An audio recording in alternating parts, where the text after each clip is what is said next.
घर का भजन या घर का भजन और घर का भोजन, ये दोनों श्रेष्ठता, दोनों श्रेष्ठ।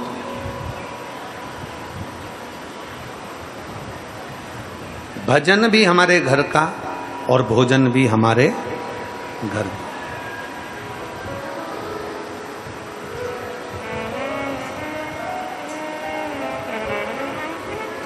जब हम भोजन करने के लिए अपने घर में बैठते हैं, जब हम भोजन करने के लिए अपने घर में रहते हैं, पूरा परिवार एक जगह पर एकत्रित होता है।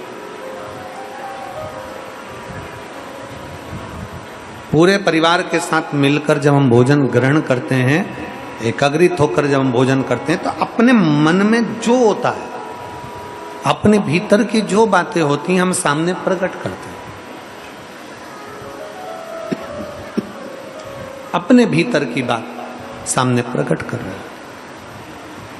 घर में रहकर जब हम भजन कर रहे होते हैं, घर में रहकर जब भगवान की भक्ति कर रहे होते हैं, घर में रहकर जब हम अविदल भक्ति को धारण कर रहे होते हैं, घर में रहकर जब हम भगवान की भक्ति में डूबे हुए होते हैं, तब हमें कहीं जाने की जरूरत नहीं पड़ती। सारे तीर्थ, सारे धाम, सारी नदियाँ, सारे तीर्थ जब जिस जगह पर बैठकर हम भगवान का भजन कर रहे होते हैं, उस जगह पर आकर विराजमान हो जाते हैं। उस जगह पर आपको कहीं नहीं जाना।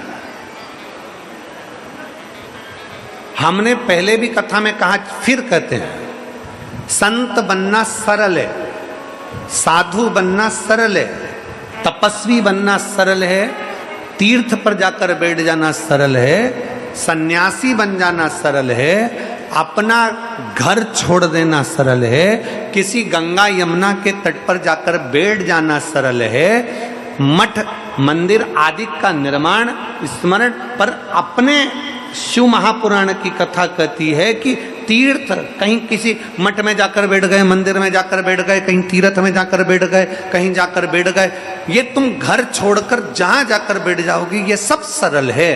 पर दुनिया का सबसे बड़ा कठिन काम है अपने गृहस्थाश्रम में रहना, घर में रहकर भगवान का भजन करना, यह कठिन।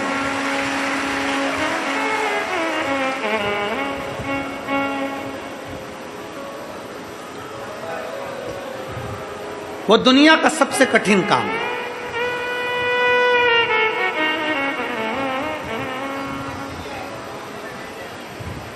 घर में रहकर भगवान का भजन होना।